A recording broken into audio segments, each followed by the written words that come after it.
Bom dia, amada Igreja Betel. Graça e a paz de Jesus. Irmãos, a nossa oração neste momento é que o Espírito Santo de Deus, o autor desta palavra, ministre aos nossos corações no nome de Jesus. Amém?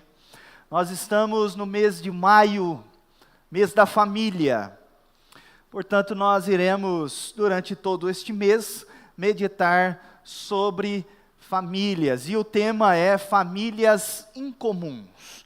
A ideia, irmãos, de nós trabalharmos famílias incomuns, é nós pensarmos que a nossa família, ela é comum como as demais. Nós temos problemas, erros, dificuldades, como todas as famílias têm. O incomum vem da graça de Deus, é o aspecto redentivo que nos faz vivermos de forma diferente. Por isso, a família cristã, ela tem esse aspecto incomum. E nós temos um filósofo aqui na nossa igreja, o Felipe, que ele tem uma frase muito legal. Outro dia nós estávamos numa reunião de liderança e ele levantou e disse assim: gente, é do começo que se começa. E ele está correto, é do começo que se começa. Portanto, nós vamos iniciar esta série meditando na gênese da família. Nós vamos pensar na criação da família, lá em Gênesis, capítulo 1, e eu peço já que você abra aí a sua Bíblia. Capítulo 1, nós iremos ler versos 27 e 28, pautado na filosofia do Filipe, que é do começo que se começa. Então é de Gênesis, da primeira família criada, que nós iremos começar e meditar nesta manhã. Gênesis capítulo 1, verso 27 diz assim: criou Deus, pois, o homem à sua imagem. A imagem de Deus o criou, homem e mulher os criou. Verso 28, e Deus os abençoou e lhes disse: sede fecundos, multiplicai-vos, enchei a terra.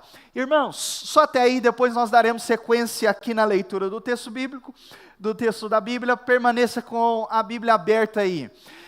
Eu quero pensar com os irmãos acerca de famílias incomuns, pensando na criação da família com propósito. Tudo, irmãos, absolutamente tudo, o que Deus fez, o que Deus criou, Ele fez com propósito, com intencionalidade. Quando Ele cria família, homem e mulher, Ele cria com papéis distintos. Quando Deus cria a família, Ele dá algumas ordenanças ali, Ele dá alguns decretos. No sentido teológico, há um conceito em que nós chamamos, os teólogos chamam de mandatos. E quando Deus institui a família aqui em Gênesis, Ele dá ordens expressas, claras à família, o qual demonstra que o propósito da sua criação. Nós veremos aqui pelo texto bíblico que Deus deu 3 mandatos criacionais aqui para a família, que são os mandatos sociais, o mandato social, o mandato cultural e o mandato espiritual. Nós encontramos isso aqui, Deus fazendo a família, Deus criando de forma intencional. O primeiro que eu quero destacar com você é o mandato, a ordem acerca do mandato social. Vejam, verso 28 diz: e Deus os abençoou e lhes disse: sejam fecundos, multiplicai-vos, enchei a terra. Esse é um mandato que a Igreja Betel tem levado muito a sério, o mandato da multiplicação. Já não está tendo mais espaço no berçário, e graças a Deus, estamos aí multiplicando. E não há idade, não há período para isso. Nós temos exemplos aqui na nossa igreja, que o tempo todo é tempo de multiplicação, é tempo de crescimento. Isso é muito bom, é bênção. Mas veja, irmãos, Quando Deus cria o homem e a mulher, os abençoa com a bênção da fertilidade, da multiplicação. Por que que Deus ele faz isso? Primeiro, que eles são imagem e semelhança de Deus.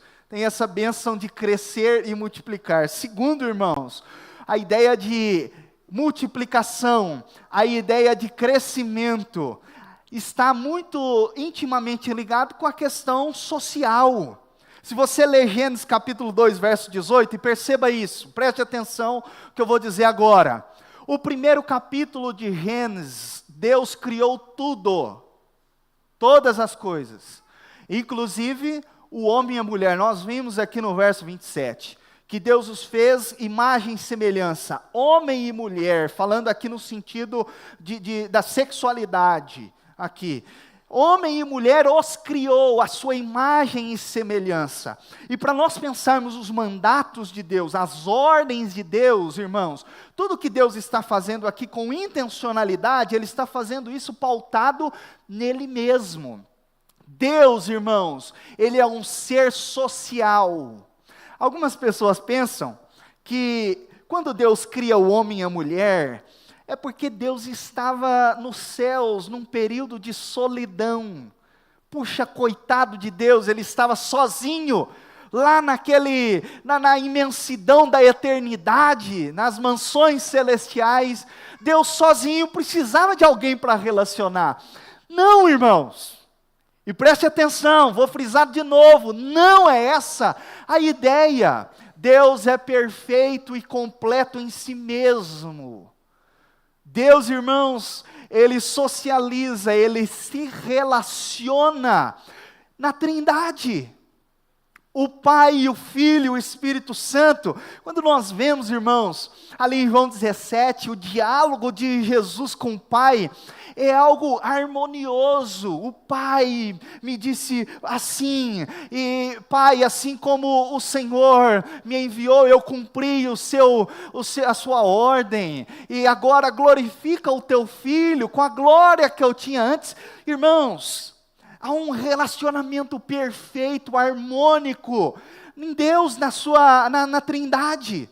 Deus não cria o homem e a mulher para preencher uma lacuna que está faltando nele, não.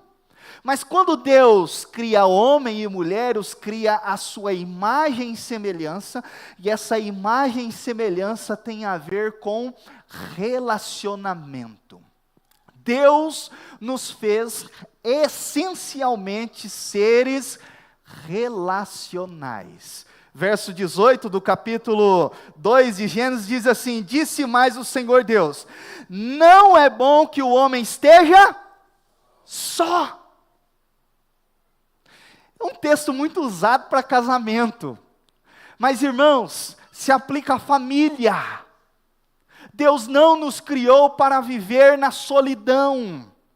Deus nos criou para que nós sejamos seres relacionais, para que haja relacionamento entre nós. Isso é um aspecto, irmãos, que está intrínseco a nós. E veja, tudo que Deus fez é algo muito bom, perfeito. Você pode conferir isso no primeiro capítulo de Gênesis, verso 31, quando Deus cria tudo e diz, viu Deus tudo quanto fizera, e eis que era muito bom. Mas irmãos, eu quero ressaltar aqui aspectos da queda, do pecado, o quanto o capítulo 3 de Gênesis, a desobediência da primeira família, causou desastres na família, trouxe prejuízos imensos para a família, inclusive para o mandato social. Veja, eu quero ressaltar aqui diante da primeira família, sendo exemplo para nós, o aspecto da inimizade, brigas. Se hoje nós vemos briga entre irmãos, entre marido e mulher, o aspecto pecaminoso do divórcio e o desastre que isso causa na família, isso tem raízes em Gênesis 3, inimizades, brigas. Olha a família, irmãos, de Adão e Eva, capítulo 4, Verso 8, disse Caim a Abel, os dois irmãos aqui. Disse Caim a Abel, seu irmão, vamos ao campo. Estando eles no campo, sucedeu que se levantou Caim contra Abel, seu irmão, e o matou. Perceba, irmãos, o aspecto da queda na família, causando inimizade, brigas. Ao ápice aqui, Adão e Eva até o momento não tinham consciência do quanto que o pecado, ele é devastador na família. Agora eles começam a ver aqui o quanto que o pecado, a queda, a desobediência, foi algo desastroso para a família, irmãos. Irmão se levantando contra o outro, brigas na família, contendas. Isso, irmãos, é aspecto da queda, do pecado. Isso nos mostra que nós precisamos de um redentor, nós precisamos de salvação. Mas um outro aspecto, irmãos, que marca aqui as consequências do pecado na família, é o individualismo. Quando Deus procura Caim para ver onde que o seu irmão estava, verso 9 do capítulo 4, Deus pergunta para Caim, onde está Abel, teu irmão? Olha a resposta de Caim, não sei. Acaso sou eu tutor? Acaso sou eu responsável por ele? A resposta de Caim, irmãos, expressa o contrário daquilo que Deus ordenou na família, criada em perfeição no relacionamento. Agora Caim mostra aqui, no sentido pecaminoso, um sentimento de indiferença. E o que eu tenho a ver com ele? Puxa, é teu irmão! Individualidade. Irmãos, o pecado nos trouxe e nos colocou diante de uma dificuldade imensa de relacionamento. Eu sei que hoje, nos nossos dias, nós apontamos muito, e isso está muito nítido no nosso meio, a questão das dificuldades que nós temos de relacionamento na família, de relacionamento uns com os outros, até mesmo na sociedade como um todo. E nós apontamos hoje como o vilão e um dos principais fatores da questão do individualismo, é o avanço tecnológico. O exemplo aqui são os celulares. Não é difícil encontrarmos nas redes sociais, né, a família sentada em volta da mesa e cada um no celular.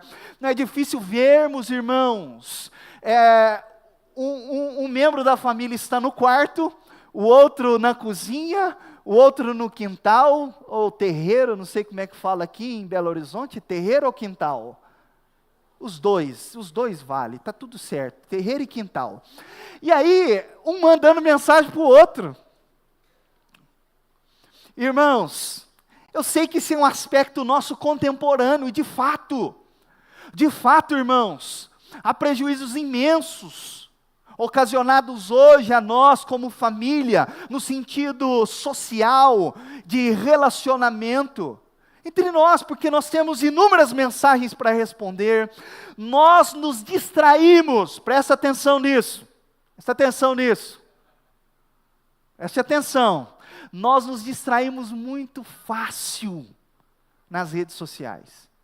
Você já pegou o celular, lembrou de fazer algo, e aí quando você vê, opa, caiu uma mensagem, aí você vai para a mensagem, ou então veio uma notificação, você vai para a notificação, aí você fecha o celular, você sai, você fala assim, não, mas eu tinha que fazer isso. A gente se distrai muito fácil. Um aspecto hoje, irmãos, e um desafio para nós, é lidar, irmãos, com essa quantidade de informação que nós recebemos, e não nos distrairmos. Antigamente era mais difícil você ter acesso à informação. Você tinha que ligar o rádio para ouvir o noticiário ali, o horário certo, às vezes, da televisão para alguns, porque tem uns aqui que não pegaram esse tempo todo de televisão, era o rádio, principal meio de informação. O jornal de papel, os meninos não sabem o que é cheirar um jornal de papel. Ali a notícia. Você queria comprar um imóvel, uma casa, você ia lá nos classificados do jornal, deixa eu ver aqui. Dificuldade de informação na era passada. Mas tínhamos foco, a gente não tinha tanta distração como hoje. Hoje nós precisamos aí lidar com as distrações. Irmãos, essas distrações de fato têm trazido prejuízos para a nossa relação.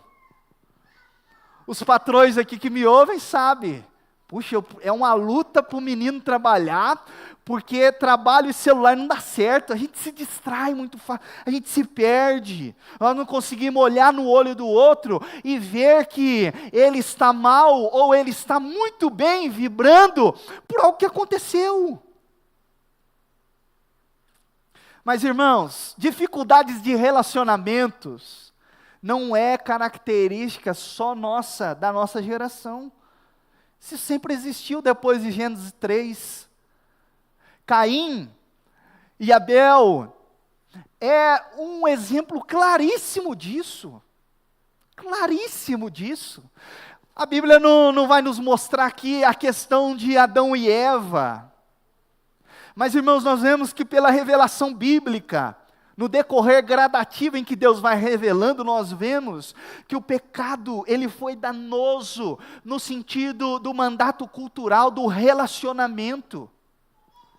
A geração passada não tinha esta facilidade de relação excelente, em que o pai olhava para o filho e dizia assim: papai te ama, hein? Dá beijo aqui no papai. Não, que beijo o quê? Os pais de antigamente conversavam com os olhos. Dependendo da expressão facial do pai ou da mãe, o filho já saía tremendo. Vai dar ruim, eu sei. E aí chegava em casa, às vezes passava o tempo, e aí o pai lembrava, eu preciso corrigir. E descia a lenha, e aí o filho olhava talvez assim para o pai e falava assim: mas por quê? E o pai falava: você sabe o porquê. Você sabe por que está apanhando.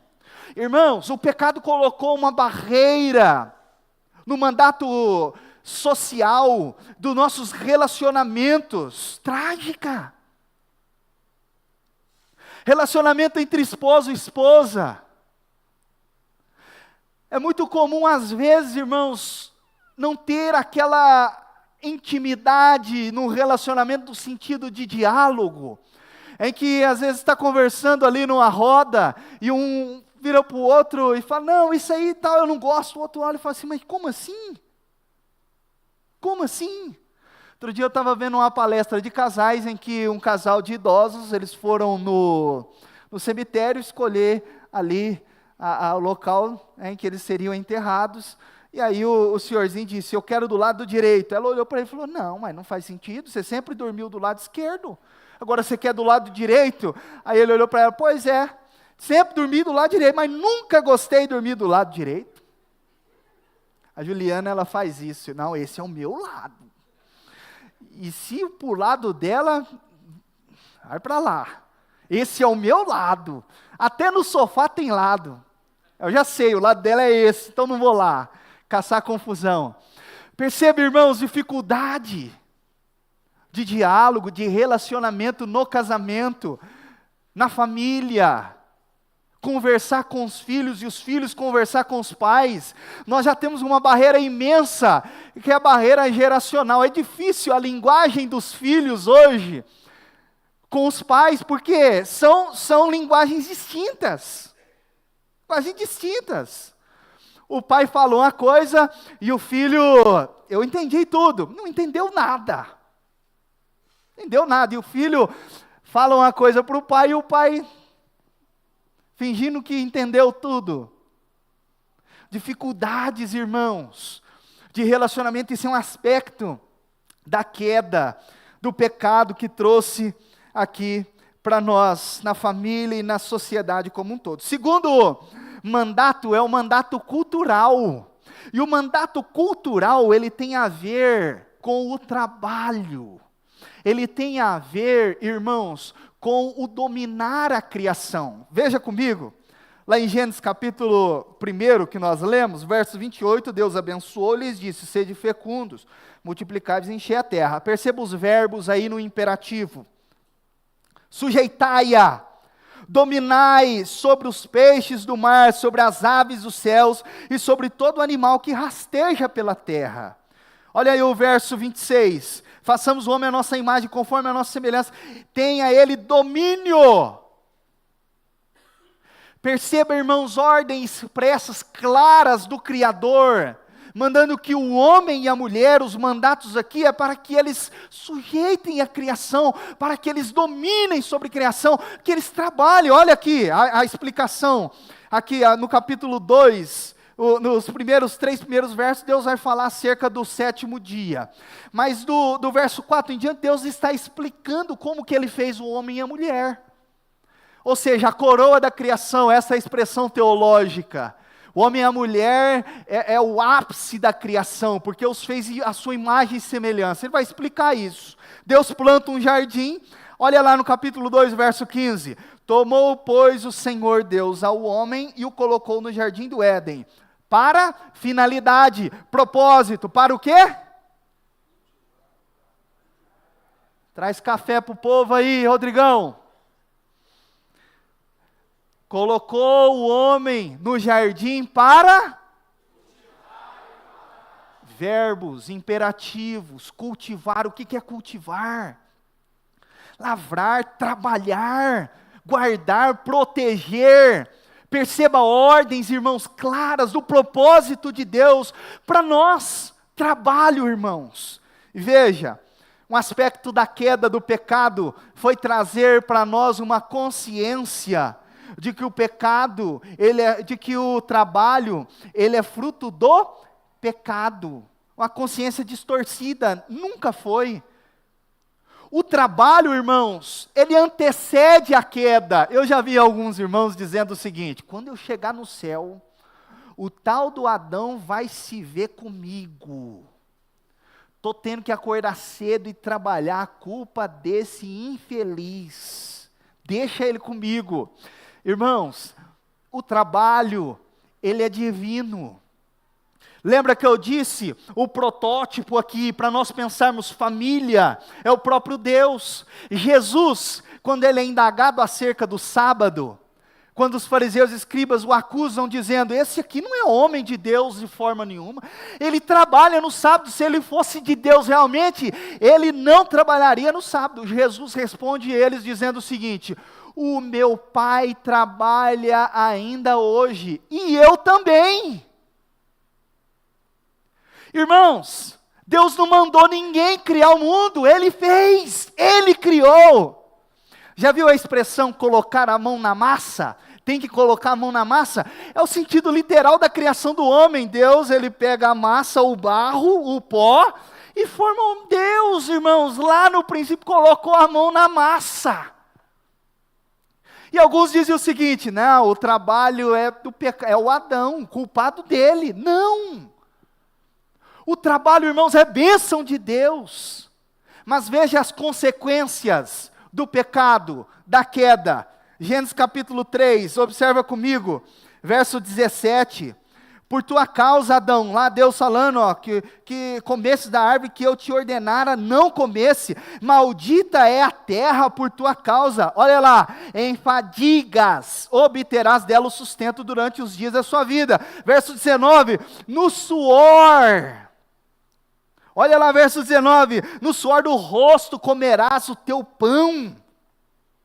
Uma espécie ali de inimizade entre Adão, o homem que deveria dominar a terra, sujeitar a terra. Agora a terra está se voltando contra ele, porque Deus disse: vai ter abrolhos, vai ter mato. Agora a coisa ficou difícil.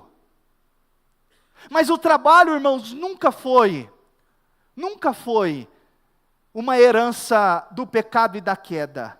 Ao contrário, ele expressa aquilo que Deus ele é e faz. Deus trabalha. E agora, irmãos, nós temos desafios quanto ao mandato cultural de sujeitar a terra, de dominar a terra, de trabalhar na terra. Um deles é a questão da preguiça. O que tem de gente preguiçoso, isso é herança da queda, do pecado, precisa lutar contra isso. Preguiça e negligência do trabalho. Trabalha quando quer, na hora que quer, do jeito que quer. Se der. Irmãos, o trabalho é mandato, é ordem de Deus e é bênção de Deus para nós. Agora nós precisamos pensar a nossa sociedade hoje. A geração em que nós estamos criando e desenvolvendo. Gerações da década de 70, 80, 90. Gerações que trabalharam arduamente. Pergunta para alguém aí se eles tinham opção de escolher trabalho. Ah, isso aqui não, isso aqui jamais. Conversando um pouco de trabalho com a Juliana, uma moça perguntou para ela se ela poderia colocar num contrato de trabalho, veja bem, ela poderia colocar no contrato de trabalho que o mecânico deveria limpar as ferramentas e varrer o chão do local de trabalho dele. Não, pastor, mas é a faxineira que faz isso. Irmãos, isso é o óbvio. Se eu não puder limpar as minhas ferramentas, se eu não puder limpar ali o meu espaço, ninguém está pedindo para fazer faxina no local de trabalho, mas manter o negócio organizado. Precisa colocar isso num contrato de trabalho. Conversando com empresários, irmãos. Essa semana eu tive numa empresa grande, Forte e Leve, o responsável lá, ele disse assim: pastor, o senhor não sabe a dificuldade que nós estamos de contratação de pessoas para o trabalho. Falei, não pode? Não é possível? Nós damos isso, buscamos em casa, deixamos em casa, tem o espaço aqui, me mostrou lá, um mega de um espaço com puff, com televisão, na hora do descanso, tudo, café da manhã, almoço. Falei, uai, na minha época não tinha isso não, a gente tinha que levar uma marmitinha, e não tinha nem micro-ondas, hein? Tinha não. Irmãos, por que essa dificuldade nossa hoje de contratação para o trabalho? Nós, irmãos, que estamos criando os nossos filhos, nós precisamos pensar nisso, sabe por quê? O problema está na base. O problema, irmãos, não está na contratação lá não, o problema está na base. Família. Conversando com a Jaque, essa semana eu perguntei para ela, Jaque, por que você acha que nós estamos com esse problema? Ela respondeu de forma cirúrgica e direta, uai, pastor, família. Família. Aproveitar que já estou usando ela aqui, já vou usar a Isabela também. Isabela trabalha, a Isabela tem a profissão dela, a Jaque também tem. No sábado a Jaque precisou trabalhar. A Isabela falou o quê? Ô mãe, sábado é minha folga, hein? Não quer saber disso? Não, que nada. Mamãe foi trabalhar, a Isabela também tem que trabalhar. Ela falou, mãe, fica tranquila, eu vou cuidar da casa, a responsabilidade aqui é minha agora. Irmãos, não podemos tratar os filhos e a geração, irmãos, de forma assim, não, coitado, estudou tanto, deixa o menino descansar. Esse negócio, irmãos, de que deixa o menino ou a menina descansar porque vive do estudo, primeiro que o estudo já é um trabalho. Os meninos que me ouvem aqui estão na escola, estão na faculdade, vocês estão trabalhando, se preparando para viver em sociedade e para exercer o mandato cultural do trabalho, é isso aí. Ou vocês estão indo lá passear?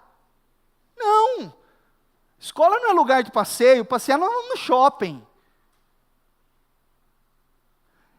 O trabalho, irmãos, ele é algo divino, e a família, ela é, a gênese é dali que vai, é ali que vai, irmãos. Me lembro de uma situação, eu com 11 anos de idade, eu fui trabalhar na oficina mecânica, minha mãe já me colocou para trabalhar na oficina mecânica, ela deixou muito claro uma coisa para nós ali, ó, é o seguinte, aqui todo mundo que quer ter alguma coisa tem que trabalhar.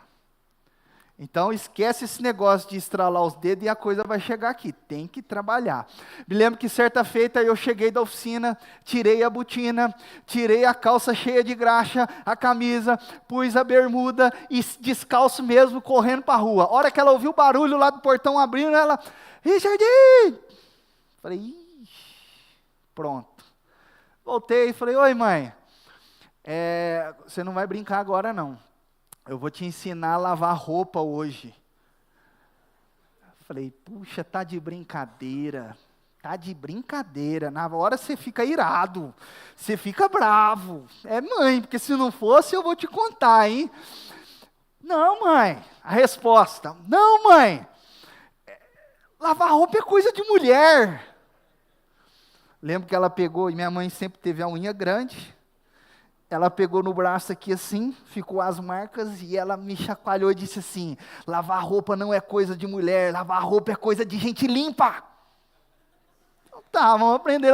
E detalhe, nesta época, eu não sou muito antigo, nesta época não tinha máquina de lavar, lave e seca. Isso é meio de graça para nós, irmãos. Que isso, lave e seca, vai pensar. Como que era? Você tinha aquele tanque grandão, que tinha aquelas ondinhas aqui, que você tinha que na mão, pôr ali no molho, naquela bacia do lado, e o tanquinho de lavar roupa estava do lado. Às vezes travava. Tanquinho de lavar roupa. Enxaguar 3 vezes na mão, esfregar aqui a murchinha amarela ali, meia encardida. Quando eu aprendi a lavar roupa, eu comecei a valorizar mais a manter as coisas mais limpas. Eu falei, puxa, eu vou parar de pisar de meia, andar na casa de meia. A gente começa a valorizar essas coisas, irmãos. Vejam, irmãos, tudo que nós recebemos disso, essa herança da cultura do trabalho, isso vai repercutir em toda a nossa vida. Eu vejo irmãos nossos aqui da igreja, tem duas jornadas, jornada dupla de trabalho. Chega aqui na igreja e fala assim, pastor, o que tem para fazer aí? Pode mandar, estou aqui. Irmãos, isso vai refletir na igreja, isso vai refletir lá no trabalho. Quem tem, irmãos, a concepção de que o trabalho ele é mandato cultural de Deus, porque Deus trabalha desde o princípio, o Senhor é trabalhador, Jesus dizendo, eu também trabalho. Irmãos, quem tem essa consciência, meu querido, vai arrumar o quarto, vai manter as coisas. Irmãos, um erro que nós cometemos, irmãos, é isentar.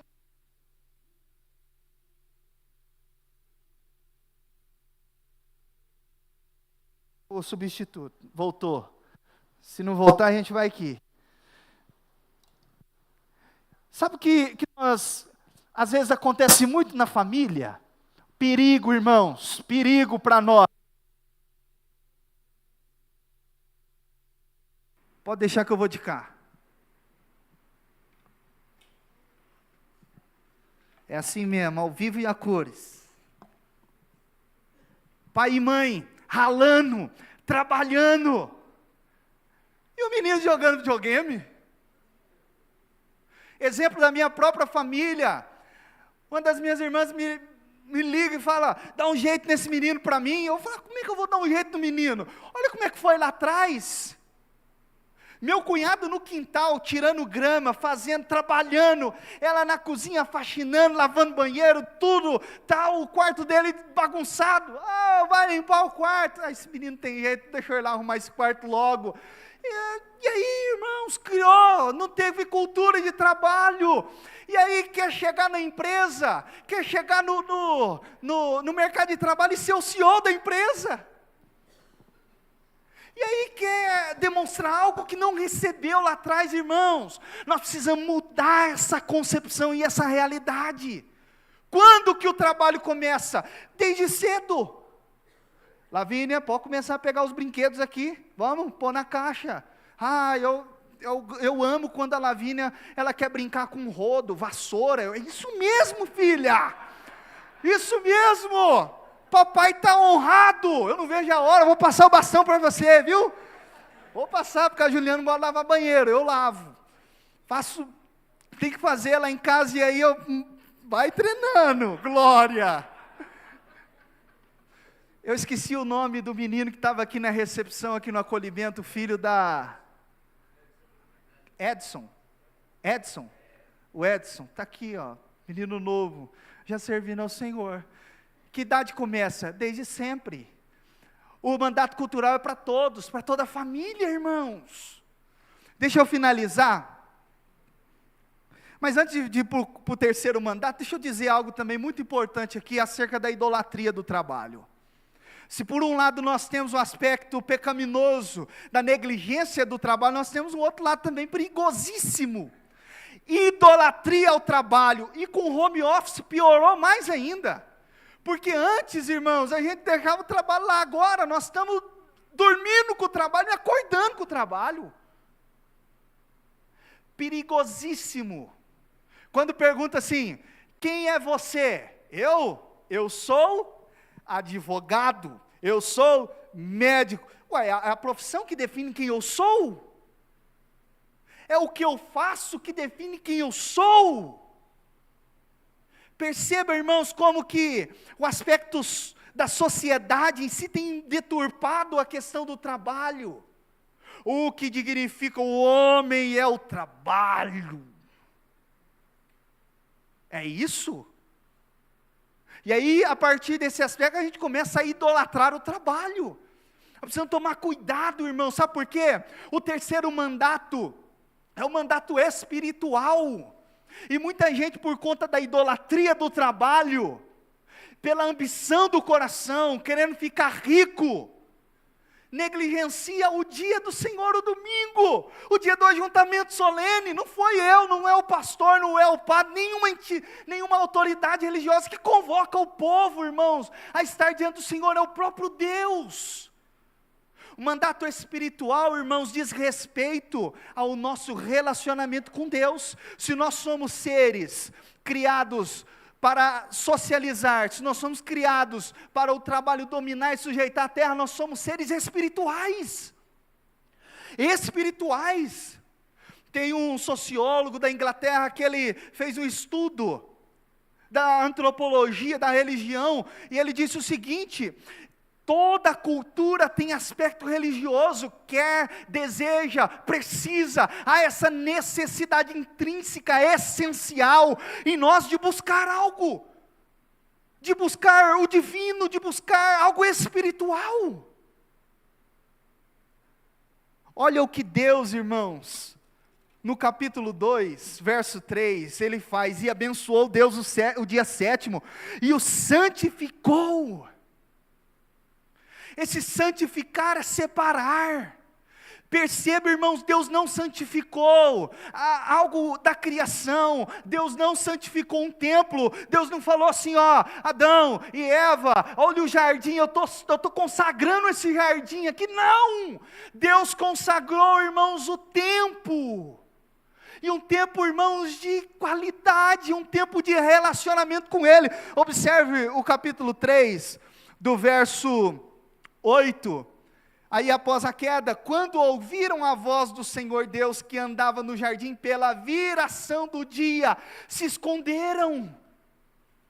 Deus, irmãos, se relacionava com o homem e com a mulher, ao aspecto do mandato espiritual. Deus, irmãos, santificou um dia, o tempo, para que Ele se relacione com as suas criaturas, para que nós, irmãos, venhamos nos relacionar com o Criador.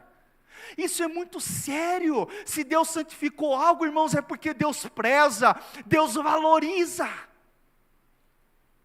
E às vezes nós consideramos e levamos o aspecto espiritual, o mandato espiritual como uma coisa qualquer. Na verdade, irmãos, é o fundamento aqui. O pecado, irmãos, nos colocou a fugir de Deus, esconder de Deus. Mas a graça, irmãos, nos aproxima de Deus, por isso nós estamos aqui. Não negligencie, irmãos, o dia do Senhor, o tempo com o Senhor. Ensine isso aos seus filhos. Conversando com uma mãe, ela disse o seguinte: mas pastor, deixa eu te dizer algo, é difícil no domingo, sabe por quê? Porque é o dia que a gente vai para o sítio, para a chácara. Eu digo, irmã, você vai escolher o sítio e a chácara ou o dia do Senhor, ou o tempo com Deus, a escola bíblica dominical e o culto. Vai ter que escolher, mas depois, deixa eu te trazer relatos de mães que não priorizaram, e pais que não priorizaram, que negligenciaram o dia do Senhor e o tempo com Deus. Hoje, eles dão a vida, dão tudo o que tem para ter os filhos na igreja. Já ouvi pais dizendo o seguinte: eu trocaria tudo que nós passamos lá atrás, para hoje ver os meus filhos aqui na presença de Deus. Irmãos, não negligencie, Deus leva isso a sério. O pecado quer transformar este dia em um dia banal, em um dia comum, não é. O dia do Senhor, irmãos, é algo sério, é algo que Deus santificou, é o quarto mandamento dos 10. Deus, irmãos, disse ao povo: olha, agora vocês vão separar este dia. Lá no Egito, na escravidão, lá não tem descanso, é domingo a domingo. Mas aqui tem descanso para nós, aqui tem encontro com Deus, aqui a gente exalta, adora o Senhor, aqui a gente é edificado, recebe da palavra. Era esse o sentido, irmãos, aqui, que Deus estava dando a Adão e Eva no dia, nesse tempo especial. Vem receber, vem ser edificados por mim, vem me adorar. É Deus, irmãos, quem vai ao encontro. Eu finalizo, irmãos, dizendo que o pecado atingiu a família de forma trágica. Isso é o aspecto comum de todas as famílias, vivendo a realidade, vivendo as consequências do pecado e da queda. Mas deixa eu te dizer que há redenção para nós.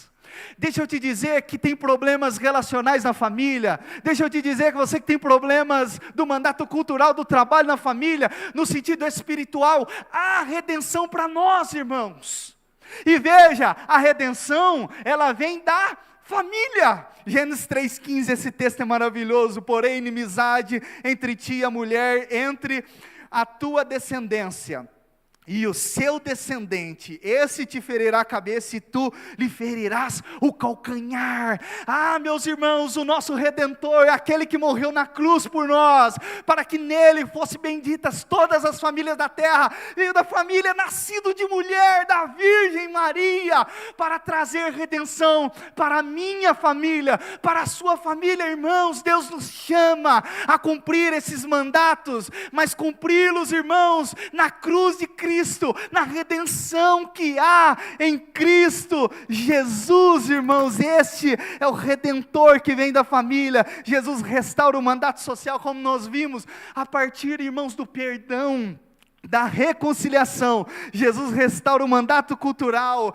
a partir do seu ensino, da graça que Ele está dizendo: meu Pai trabalha e eu trabalho também. Jesus restaura o mandato espiritual, irmãos. Nós éramos inimigos, fugitivos de Deus, e hoje Ele nos trouxe para perto. Não vos chamamos mais de servo, mas sim de amigos. Todos aqueles, irmãos, que receberam Cristo Jesus como seu Senhor, esses são filhos de Deus.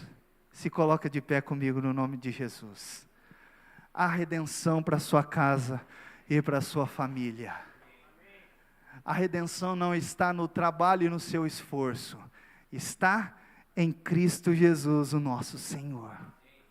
Dê a mão para o irmão que está do seu lado, feche o corredor, vamos orar e dizer: Senhor, nos ajude, pela graça de Cristo, na redenção que é em Cristo Jesus, a cumprirmos o mandato social, cultural e espiritual no nome de Jesus. Feche os seus olhos.